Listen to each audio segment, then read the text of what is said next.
사무엘상 2장 11절부터 21절까지 말씀 한 절씩 같이 교독하겠습니다. 11절 말씀부터 제가 읽습니다.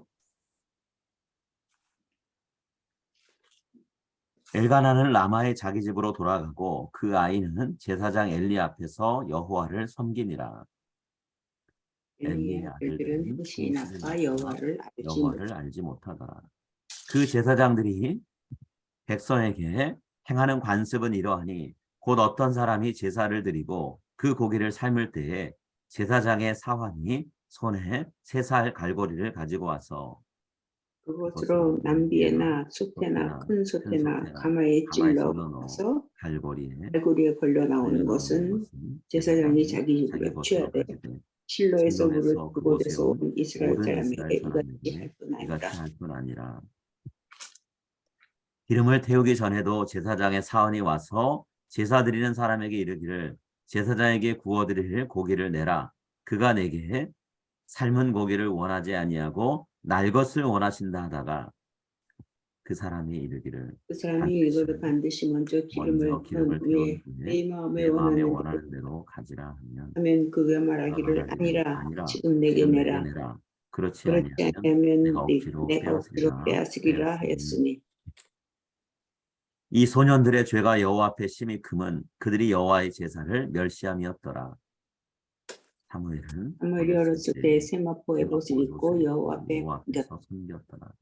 그의 어머니가 매년 드리는 제사를 드리러 그의 남편과 함께 올라갈 때마다 작은 겉옷을 지어다가 그에게 주었더니 엘리가 엘가나와 그 아내에게 축복하여 오르되 여호와께서 이 여인으로 말미암아 내게 후사를 주사 그가 여호와께 간구하여 얻어들인 아들을 대신하게 하시기를 원하노라 하였더니 이리 집으로 돌아가매. 21절 함께 읽습니다. 여호와께서 한나를 돌보시사 그로 하여금 임신하여 세 아들과 2딸을 낳게 하셨고 아이 사무엘은 여호와 앞에서 자라니라. 아멘. 자, 오늘은 같은 환경 다른 인생이라는 제목의 말씀을 같이 나눴으면 합니다.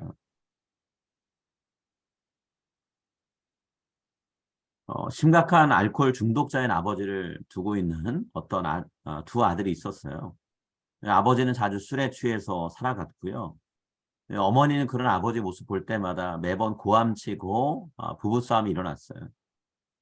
자, 두 형제가 이런 아버지 밑에 살다 보니까 정말 환경적으로는 열악한 환경이 될 수밖에 없습니다. 성실하게 일하는 것보다는 술에 취해 있는 때가 더 많았기 때문에 아버지를 통해서 어떤 혜택을 누리기는 어려웠던 거죠. 자, 오랜 시간이 흘렀고요. 이 두 아들이 살아온 인생을 살펴보니까 완전히 정반대의 삶을 산 것을 알 수가 있었는데요. 형은 의과대학 교수가 됐습니다. 그리고 의과대학 교수가 돼서 알코올 중독자가 되는 사람들을 치료하는 일을 하게 됐어요. 근데 동생은 형과는 반대로요.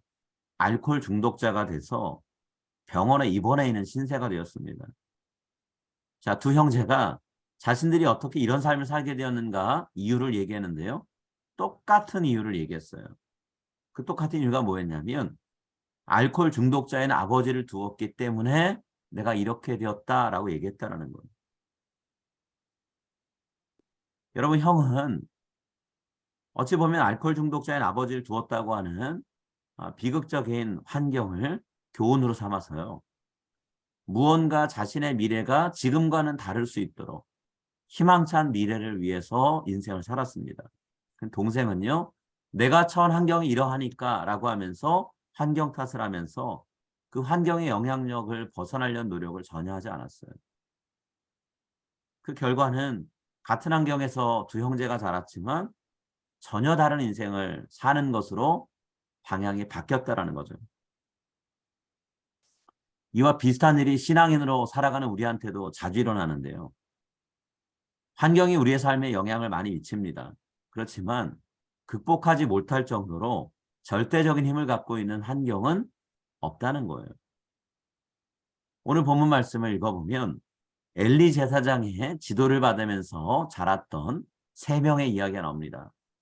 홈리와 비느하스, 엘리의 두 아들들의 이야기가 나오고요. 그리고 사무엘의 이야기가 나옵니다. 이들의 이야기를 통해서 우리가 처한 환경에서 어떻게 살 것인가에 대해서 많은 생각을 하게 만들게 오늘 본문은 기록되어 있어요. 제일 먼저 우리가 생각할 게 있습니다. 좋은 환경에 있어도요, 우리가 삐뚤어진 인생을 살아갈 수 있다는 거예요. 환경을 좋으면 어떤 한 사람의 인생이 그 환경 때문에 절대적으로 바른 길로 혹은 좋은 결과를 낳는 방향으로 나아가느냐? 그렇지 않다는 거죠. 엘리 제사장의 아들이었던 홈리와 비느하스를 보면 좋은 환경에 있지만 그 좋은 환경이 오히려 인생을 망칠 수 있겠다라는 것을 보여줍니다. 자, 12절에 엘리의 두 아들 홈리와 비느하스의 삶이 어땠다라고 오늘 본문을 말씀하나요? 엘리의 두 아들들은 행실이 나빠서 여호와를 알지 못하더라라고 되어 있습니다. 행실이 나쁘다는 게 어떤 의미일까요? 자, 행실이 나쁘다라고 번역된 히브리어는요, 벨리알의 아들들이라는 의미를 갖고 있어요. 벨리알의 아들들. 벨리알이 누구를 지칭할까요? 성경에는 사탄을 지칭하는 또 다른 이름이 벨리알입니다. 엘리의 아들들이었던 홈리와 비느하스, 이 두 사람은요, 하나님의 자녀로 산 게 아니라 사탄, 마귀의 자녀로 살았다는 거예요. 또 달리 표현해보면 제사장 엘리가 결국엔 사탄의 역할을 했다라고 말할 수도 있습니다. 자식들에게 선한 영향력, 영적인 좋은 환경을 만들어준 아버지가 아니었다는 거예요.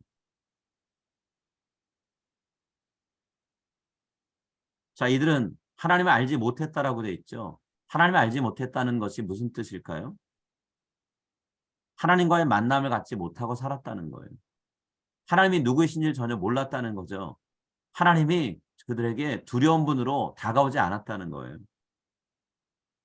자, 이런 사람들이 단순히 아버지가 제사장이었느냐 그거로 끝나지 않습니다. 이들이 그 당시에 제사장들이었다는 거예요. 요즘으로 바꿔 말하면 어떻게 될까요? 목사의 아들들로 태어났습니다. 그리고 대를 이어서 목회자가 되었어요. 그런데 목회자로 살아가는 목회자의 아들들이 하나님을 알지 않습니다. 하나님 믿지 않아요. 하나님과의 만남이 없습니다. 그런 상태에서 목사를 직업으로서 감당하고 있는 거예요. 외적인 환경을 보면 아버지가 목사라면 어느 누구보다 하나님을 잘 알고 잘 믿을 수 있는 환경에서 자랐다 말할 수 있잖아요. 그런데 그 삶은 하나님을 알지 못하고 믿지 못하는 사람으로 정반대의 삶을 살았다는 거예요. 이런 일들이 지금 우리가 사는 이 시대에도 참 많습니다. 하나님을 알지 못했다는 걸 나타내주는 증거가 오늘 본문에 있죠. 어떤 얘기 하나요? 하나님께 사람들이 바치려고 갖고 온 재물에 함부로 손을 대더라는 거예요. 13절과 14절입니다. 그 제사장들이 백성에게 행하는 관습은 이러하니 어떤 사람이 제사를 드리고 그 고기를 삶을 때 제사장의 사원이 손에 3살 갈고리를 가지고 와서 그것으로 냄비에나 솥에나 큰 솥에나 가마에 찔러 넣어 갈고리에 걸려 나오는 것은 제사장이 자기 것으로 가지되 실로에서 그곳에 온 모든 이스라엘 사람에게 할 뿐 아니라.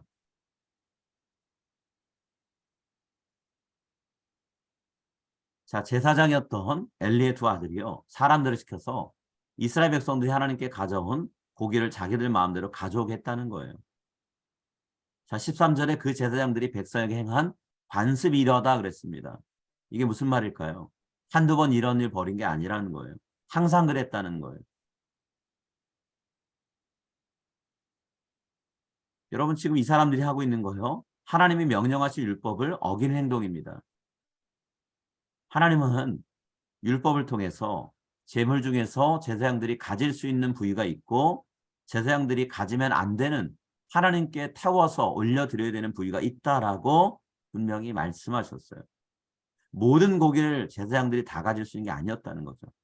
근데 이런 하나님의 말씀을 제사장들이 무시합니다. 그리고 사람들을 시켜서 삼지창으로 아무거나 걸리면 다 갖고 오게 했다는 거예요. 레위기 10장 14절과 15절에 하나님이 주신 명령이 있습니다. 흔든 가슴과 들어올린 뒷다리는 너와 내 자녀가 너와 함께 정결한 곳에서 먹을지니 이는 이스라엘 자손의 화목제물 중에서 내 소득과 내 아들들의 소득으로 주신 것임이니라. 그 들어올린 뒷다리와 흔든 가슴을 화제물의 기름과 함께 가져다가 여호와 앞에 흔들어 요제를 삼을지니 이는 여호와의 명령대로 너와 내 자손의 영원한 소득이니라. 하나님이 가질 수 있는 부위가 무엇인지를 말씀하셨어요. 그러나 가질 수 없는 것이 있었습니다. 그런데 엘리의 두 아들들은요, 이 말씀에 상관없이 삼지창에 걸리는 고기는 다 가져간 거예요. 하나님의 말씀이 두렵지 않은 거죠. 하나님의 명령이 지켜야 될 말씀으로 여겨지지 않는 거예요. 자, 15절과 16절에는요, 심지어 하나님께 불태워서 바쳐야 되는 기름까지도 엘리의 두 아들들이 사람들을 시켜서 가져갔다 되어 있습니다. 이런 행동을 지켜보면서 제물을 바치려고 성소에 왔던 일반 백성들이요, 이렇게 얘기했어요. 그러면 안 됩니다. 하나님께 기름은 바치고 난 다음에 고기를 가져가십시오라고 말렸다는 거예요. 요즘으로 말하면 어떤 상황이 되는 건가요? 목사님들이, 장로님들이 예배를 함부로 드려서 일반 성도들이 목사님, 장로님 그러면 안 돼요 라고 말리고 있는 거예요. 여러분, 이게 말이 되는 상황이라고 생각하세요? 말도 안 되는 얘기예요. 성도들에게 예배는 이렇게 드려야 됩니다 라고 가르쳐야 되는 것이 목사와 장로의 역할인데 오히려 성도들에게 가르침을 받고 있는 상황이라는 거죠. 오늘 본문은 이런 어이없는 상황에 대해서 단호하게 평가 내리는 말을 하고 있어요. 17절에 뭐라고 되어 있습니까? 이 소년들의 죄가 여호와 앞에 심히 금은 그들이 여호와의 제사를 멸시함이었더라. 한마디로 얘기하죠. 이들은 하나님 앞에서 심각한 죄를 저지른 것이다 라고 얘기하고 있습니다. 백성들이 하나님께 죄를 지었을 때 그 죄를 용서받게 하려고 제물을 정성스럽게 가져다가 하나님께 제사를 드리는 게 제사장의 역할인데 오히려 제사장들이 제사를 드리면서 하나님께 큰 죄를 저지르고 있다 얘기하고 있어요. 좋은 환경에서 자라나는 제사장의 두 아들들이 그 좋은 환경 때문에 저절로 거룩하고 성숙한 신앙인이 되지 못하더라는 거죠. 오히려 좋은 환경에 마음을 빼앗겨서 자신들의 탐욕을 채우는 수단으로 삼더라는 거예요.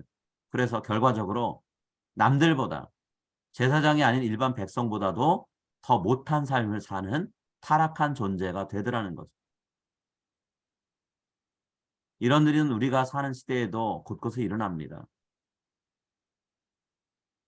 최근에 본인이 대표까지 했던 한기총에서 한국기독교총연합회에서 이단이라고 규정받은 전광훈 목사를 바라보면서 아, 엘리의 두 아들들은 이 시대에도 있구나라는 것을 생각하게 돼요. 전광훈 목사보다는 정치꾼이라고 부르는 게 더 맞을 정도의 타락한 사람입니다. 수많은 성도들과 사람들이 모인 자리에서 이 사람 입으로 뭐라고 얘기했었나요? 하나님 모독하는 얘기했죠. 정광훈 목사라는 분이 했던 말 그대로 옮기면 이렇습니다. 나에게는 기름 부음이 임했기 때문에 나는 하나님의 보좌를 꽉 잡고 삽니다. 내가 그 보좌를 꽉 잡고 있기 때문에 하나님 꼼짝 마. 하나님 까불면 나한테 죽어. 라고 얘기해도 하나님 내 말 듣습니다. 라고 얘기했다는 거예요.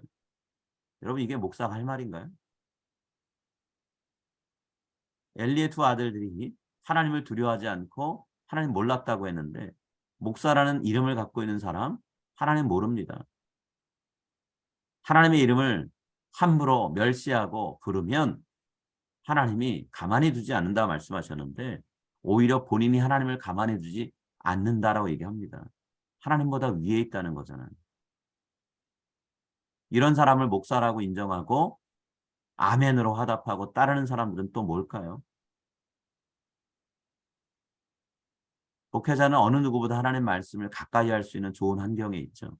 하나님 말씀이 어떤 의미인지를 깨달을 수 있는 좋은 환경에 있습니다. 그러나 그런 좋은 환경이 무조건 올바른 길로 인도하는 열쇠는 아니더라는 거예요. 영적으로 깨어있지 않으면 우리들도 이런 심각한 죄를 저지르면서 살아갈 수 있다는 것을 오늘 본문 말씀을 통해 우리가 깨달았으면 합니다. 엘리의 두 아들들과 함께 같은 환경에서 자랐던 사무엘은 어떻게 살았나요? 사무엘은 이들과는 전혀 다른 삶을 살았어요. 어린 시절 사무엘은 엘리 제사장과 함께 살았습니다. 엘리 두 아들들과 같이 실로 성소에서 살았어요. 그런데 사무엘의 삶은 이들과는 전혀 달랐다는 거예요. 자, 18절에 사무엘의 삶이 어떻게 달랐는가 말씀하고 있습니다. 같은 환경에 살지만 다른 삶을 살 수 있다는 것을 사무엘의 삶을 통해 우리는 보게 됩니다. 자, 18절 한번 같이 읽겠습니다. 사무엘은 어렸을 때에 세마포 에봇을 입고 여호와 앞에서 섬겼더라. 여러분, 사무엘은 어렸지만요, 여호와 앞에서 섬기는 삶을 살았다라고 표현하고 있어요. 여호와를 알지 못하고 두려워하지 않는다라고 묘사되어 있는 엘리의 두 아들들과는 정반대의 삶을 살았다는 거죠. 실로 성소에 하나님을 섬기도록 바쳐진 사무엘은요, 그때부터 엘리 제사장의 지도를 받으면서 성소에서 자신이 할 일을 하나하나씩 배워나가기 시작을 했어요. 그런데 어느 순간부터요, 사무엘은 엘리 제사장의 말만 듣는 아이로 자라지 않았습니다. 하나님의 말씀을 직접 들을 수 있는 영적인 눈과 귀가 열렸어요. 그래서 하나님께 제사장 훈련을 받기 시작했다라는 거예요. 엘리 제사장의 지도를 받던 아이가 하나님의 지도를 받는 아이로 변화되기 시작했다라는 거죠. 자, 11절은 이런 사무엘의 삶의 변화를 이렇게 얘기합니다. 11절에는 제사장 엘리 앞에서 여호와를 섬기니라 라고 돼 있어요. 그런데 18절은 어떻게 변했나요? 자, 18절은 여호와 앞에서 섬겼더라 라고 바뀌어 있습니다. 누구 앞에서 섬겼는가 표현이 달라지죠. 엘리 앞에서 섬기던 사무엘이 제사장 엘리가 아닌 여호와 앞에서 섬기는 자로 바뀌더라는 거예요. 누구의 영향력을 더 받으며 살아갔는가를 나타내주는 표현입니다. 사무엘은요, 하나님의 영향력을 받으면서 살았어요. 자기 자신이 하나님 앞에서 성결한 삶을 살아야 된다는 것을 늘 잊지 않았다는 거죠. 어떤 식으로 자신이 하나님 앞에 섬겨야 되는 사람이다라는 것을 기억하려고 했을까요? 입는 옷을 통해요. 사무엘은 항상 제사장들이 제사장 직무를 수행할 때 입는 옷, 에봇을 입고 다녔습니다. 에봇을 입었다는 건 단순히 남들과 다른 존재야라는 것을 표현하는 특권의식을 나타내는 게 아니에요. 내가 사람들 앞에서 구별된 삶을 살아야 한다는 것을 스스로 기억하려고, 잊지 않으려고 그것을 입었다는 거죠. 자, 목사와 신부가 입는 의복 중에요, 클러지 셔츠라고 불리는 옷이 있습니다. 제가 지난 주일에 입었던 하얀색 셔츠, 그 셔츠가 클러지 셔츠인데요. 여러분, 그 옷을 입으면 제가 어떤 마음을 갖게 될까요? 그 옷을 입은 사람들이 눈여겨봐요. 아, 저 사람 종교인이구나, 목사거나 신부구나 라고 알게 돼요. 자, 그 사실을 사람들이 알고 있다는 걸 저도 의식합니다. 그렇기 때문에 저도 말하고 행동하는 걸 조심하게 돼요. 운전할 때, 사람을 대할 때 조심하게 된다는 거죠. 불교 승려들은 어떤 옷 입나요? 회색으로 된 승복 입죠. 승복 입은 승려들이, 불교 승려들이 술에 취해 길거리 비틀거리며 다닐 수 있나요? 사람들하고 이야기하면서 삿대질하고 쌍욕할 수 있나요? 못해요. 종교인들이 자신들의 종교단체에서 규정한 종교인에게 주어진 성직자복을 입게 되면요, 그때부터 말하고 행동하는 거 함부로 할 수 없어요. 사무엘은 에봇, 제사장복을 입고 그렇게 성소에서 살았던 거예요. 아, 나는 하나님과 사람 앞에 구별된 삶을 살아야 되는 사람이야 라고 의식하면서 살았다라는 거죠. 그러면 엘리 제사장의 아들들은 제사장이면서도 하나님 앞에 드리는 제사조차도 함부로 대했는데 어떻게 어린 사무엘이 이럴 수 있었을까요? 어떻게 구별된 삶을 살려고 애를 쓰게 됐을까요? 엘리 제사장이 사무엘만큼은 특별히 교육을 잘 시켰기 때문일까요? 아니에요. 사무엘에게 영향을 미친 건 엘리 제사장이 아니었다는 거예요. 1년 내내 곁에서 모시고 있는 엘리 제사장이 사무엘에게 영향력을 미쳤다기보다는 1년에 며칠밖에 보지 못하는 사무엘의 부모 엘가나와 한나 두 사람이 더 영향력을 미쳤다는 거죠. 사무엘의 아버지인 엘가나와 한나는요. 매년 성소에 와서 하나님 앞에 제사를 드렸습니다. 1년에 한 번 혹은 몇 번씩 제사를 드리러 며칠씩 왔어요. 자, 이 두 사람은요. 사무엘을 갖지 못할 때 불임 때문에 고통받는 절박한 기도 제목이 있을 때도 하나님 예배하러 왔지만 그런 일이 없을 때도 평상시에도 하나님을 예배하려고 늘 매년마다 성소에 왔어요. 한결같이 예배드린 삶을 살았다는 거죠. 자, 그렇게 매 순간 하나님께 예배드리러 올 때마다 한나가 했던 일이 있습니다. 그건 뭐냐면 사무엘에게 입힐 작은 겉옷을 만들어 왔다라는 거예요. 자, 19절 말씀 이렇게 돼 있죠. 그의 어머니가 매년 드리는 제사를 드리되 그의 남편과 함께 올라갈 때마다 작은 겉옷을 지어다가 그에게 주었더니. 자, 우린 19절을 그냥 아이가 자라다 보니까 아이가 입을 겉옷을 하나씩 지어다 주었구나 라고만 생각하면 안 됩니다. 작은 겉옷은 사무엘의 삶에 있어서 중요한 의미를 갖게 돼요. 이 작은 겉옷은요. 사무엘이 하나님 앞에서 영적으로 깨어서 살았다는 것을 나타내주는 그런 표현입니다. 작은 겉옷, 사무엘의 인생에 있어서 여러 번 나오는데요. 사울왕이 하나님께 버림받고 자신이 어떻게든 이 왕의 자리를 지켜보려고 애를 쓸 때 답답한 심정으로 신접하는 여인에게 찾아가서 사무엘 선지자를 불러달라고 합니다. 그래서 그 신접한 여인이 사울왕인 줄 모르고 부탁을 받고 사무엘 선지자를 불러냈어요. 그랬을 때 사울왕이 이 신접한 여인이 불러온 한 사람을 보고 그가 사무엘인 줄 알았다라고 표현하는데요. 그때 어떤 표현이 나오냐면 겉옷을 보고 사무엘인 줄 알았다는 표현이 나옵니다. 사무엘은 이 겉옷으로 상징되는 사람입니다. 사무엘에게 겉옷은 중요한 의미를 갖고 있는 거죠. 자, 사무엘의 어머니 한나는요. 매년마다 이 겉옷을 지어 갖고 옵니다.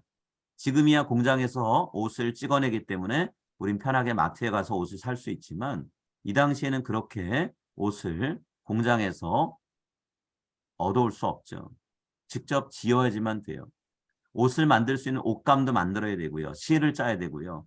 실을 방직, 배틀 같은 데다가 이어서 옷감을 만들어서 그것을 가지고 옷을 만들어야 돼요. 여러분 뜨개질로 옷을 만들어도 오랜 시간이 걸립니다. 한나가 이 옷을 지면서 무엇을 했을까요? 본문에 나와 있지 않지만 한나는 평생 하나님께 자기 아들을 바치기로 했는데 그 아들이 하나님을 섬기는 삶에서 벗어나지 않도록 매 순간 옷을 지으면서 기도하면서 한 땀 한 땀 아이의 옷을 지으면서 그렇게 하나님께 아이를 올려드리는 그런 기도를 드렸을 거라는 거예요. 이 아들이 평생 하나님만 섬기는 아들로 살게 해달라고 기도하면서 나아갔을 거라는 거죠. 그렇게 눈에 보이든 보이지 않든 자신의 아들을 하나님께 올려드리는 그런 삶을 살았던 엘가나와 한나가 단 며칠밖에 1년에 사무엘을 만나지 못했지만 영적인 환경을 좋은 영적인 환경을 만들어 주었다는 거예요. 눈에 보이는 환경으로 따지자면 엘리의 두 아들들이나 사무엘이나 똑같은 환경에 살았습니다. 그러나 엘가나와 한나가 제공한 눈에 보이지 않은 영적인 환경은 전혀 달랐다는 거예요. 그것이 엘리의 두 아들들과 사무엘의 삶을 가르는 중요한 이정표가 되었다는 거예요. 오늘 우리가 나눈 이 말씀 우리의 삶에 어떻게 적용할 수 있을까요? 우리가 교회에서 열심을 다해서 섬기는 직분자의 가정을 이룰 수 있습니다. 목사의 가정, 장로의 가정, 집사의 가정, 권사의 가정을 이루며 살 수 있어요. 그런데 그런 가정을 이루고도 신앙적으로는 선한 영향력을 자녀들에게 끼치지 못하는 부모의 역할을 할 수도 있다는 거예요. 좀 더 쉽게 얘기하면 어떻게 얘기할 수 있을까요? 우린 직분을 맡아서 교회에서 섬기는데요. 아이들에게 이렇게 얘기할 수 있습니다. 너희 좋은 대학 가는 게 더 중요해. 남들이 부러워하는 직장을 갖는 게 중요해. 그러니까 그거 준비하기 위해서 주일 예배 빠져. 대학 가는데 필요한 일에 그 시간 써.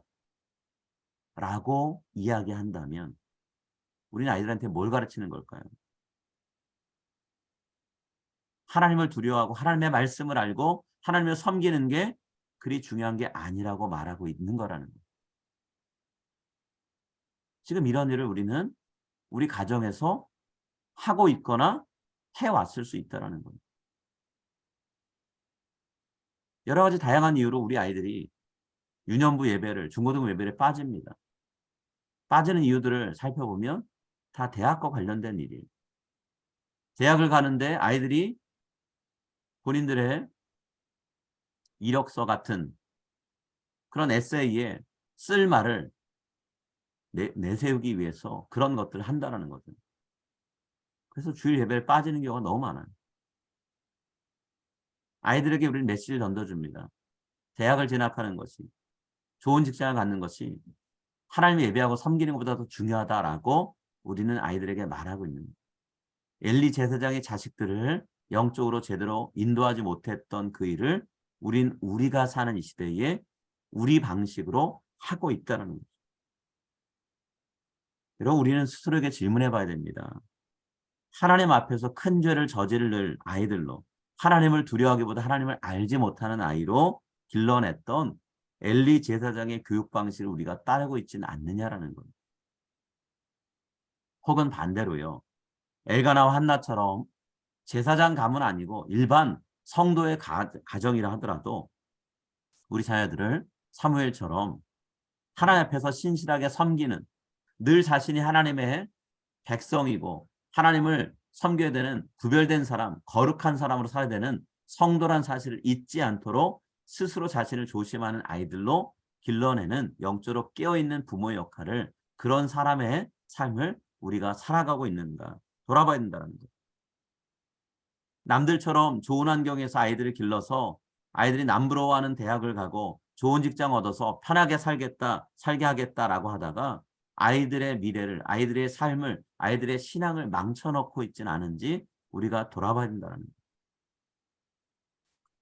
최근에 하버드 의대에서 80년이 넘는 기간 동안 조사했던 연구 결과 하나를 발표했습니다. 그건 뭐냐면 하버드를 졸업한 졸업생들이 보스턴 시내 곳곳에 살고 있는 빈민가에 살고 있는 사람들보다 더 인생을 행복하게 살아왔느냐라고 하는 것을 80년이 넘게 연구했어요.